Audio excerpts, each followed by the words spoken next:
내란 관련해서는 법원 행정처장이 국회 출석해서 이것은 위헌 위법한 위헌적인 비상계엄이라고 발언을 해주셨어요. 그래서 이것이 위헌 위법한 비상계엄이라는 것에 대해서는 더 이상 논란의 여지는 없는 것 같습니다. 그리고 이제 폭동에 대해서는 1997년도 5.18 전두환 노태우에 대한 내란죄, 군사반란죄 재판에서 대법원이 국회 봉쇄만으로 내란 그 폭동에 해당한다고 네. 이미 판단한 적이 있기 때문에 사실은 국회의원들이 담을 타 넘어가고 출입을 금지를 당했어요. 그리고 창문을 깨뜨리고 계엄군이 진입을 했단 말이죠. 그것이 국회에 이제 평온을 해야 하는 폭동 행위에 해당한다고 저는 법률적으로 판단을 받을 거라고 생각합니다. 그래서 대통령의 그런 굉장히 무책임한 현실 인식에 대해서 개탄 금치 못하고 그리고 체포와 관련해서는 사실은 이것은 긴급 체포 요건에는 해당합니다. 중대 범죄이고 또 그 증거를 인멸할 염려나 이런 것들이 요건상 되거든요. 다만 이제 긴급 체포를 할 것인지에 대해서는 뭐 수사기관이 판단을 하겠죠. 지금 공조본부에서 출석 요구서를 전달하려고 해도 우편으로 보냈는데도 이게 제3자가 수령하기만 하면은 송달의 효력이 발생하는데도 불구하고 제3자 수령 자체도 안 되고 있는 거예요. 관저 같은 데서. 그러면 이것은 그 형사소송법 200조의 1항에 출석에 불응한 경우에 체포영장을 할 수 있지만 출석에 불응할 우려가 있는 경우에도 체포영장을 할 수 있습니다. 그러면 대통령의 이러한 행동은 출석에 불응을 본인이 표시한 거거든요. 불응하겠다는.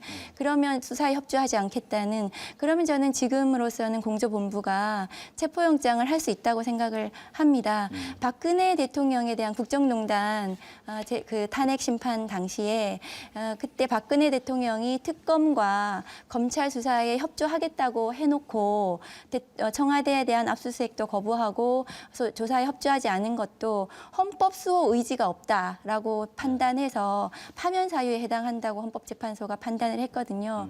그러면 지금 윤석열 대통령의 이런 행동들은 수사에 협조하지 않는 것도 그마저도 탄핵 재판에 매우 불리한 행동이다 이렇게 생각합니다. 네.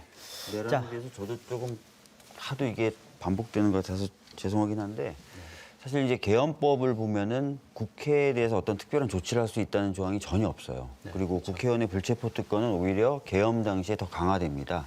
그런데 병력을 국회에 투입했다. 이것만으로도 충분히 내란이 성립할 수 있고요. 내란에 대해서 설명하기 위해서 이제 형법에 들어가 있는 조항 중에 하나가 형법 91조입니다. 국헌문란이라는 게 도대체 뭐냐? 이걸 아예 헌법에다 규정해 놨는데요.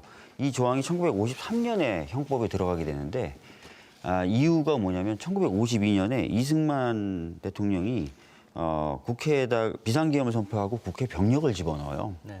그거를 52년도에 겪고 53년도에 형법을 만들면서 그런 행위를 못하게 해야 되겠다라고 해서 따로 이 조항을 넣은 겁니다. 그게 그 당시 국회 회의록에 나와 있어요. 52년도에 국회 쪽에다가 병력을 넣다니 이러면서 이 조항을 넣어요. 그래서 딱 이 케이스에 맞는 겁니다. 그래서 빼도 박도 못하는 내란이다. 이렇게 보시면 될 것 같습니다. 그리고 이러한 사태가 벌어지게 된 데는 윤석열 대통령이 가장 큰 책임이 있다고 생각합니다.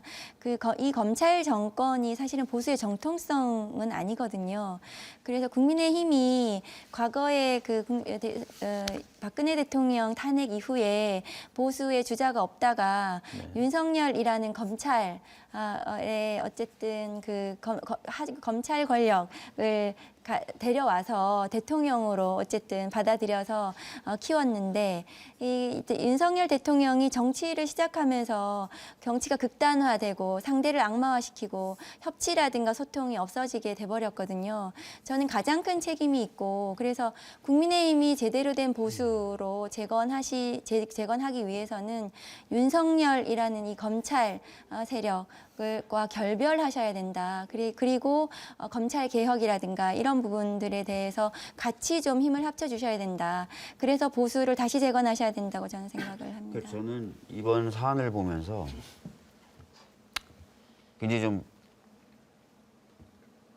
따갑게 들으실 수도 있고 기분 나쁘게 들으실 수도 있는데 저는 국민의힘의 좀 모든 의원님들은 아니지만 다수를 차지하는 의원님들의 좀 민낯이 드러났다고 생각합니다. 그러니까 지금도 훼손된 헌정 질서를 회복하기보다는 미래에 자신의 권력을 유지하는 데 좀 집중하고 계신 것 같아요. 다음 대선에 이렇게 해야 더 유리하다.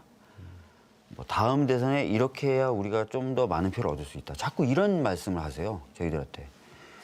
지금 당장 헌법이 훼손되고 있고 헌법이 지금 규범력을 상실해가고 있는 이 상황에 자칭 헌법기관이라는 사람들이 헌법의 규범력을 회복시킬 생각은 안 하고 자꾸 미래의 이익, 당리당략이죠. 이걸 따지는 모습을 보여주고 계시거든요. 저는 이 모습이 사실은 윤석열이라는 사람을 데려올 수 있었던 근본 원인이었고 윤석열 대통령이라는 사람이 잘못하고 있는데 제대로 지적하지 않았던 근본 원인이었다고 생각해요. 진짜 이 부분에 대해서는 죄송한 말씀이지만 국민의힘이 제대로 반성을 해주셔야 됩니다. 그리고 이건 아니었다라고 얘기를 해주셔야 돼요. 그래야 이런 일이 재발이 안 된다.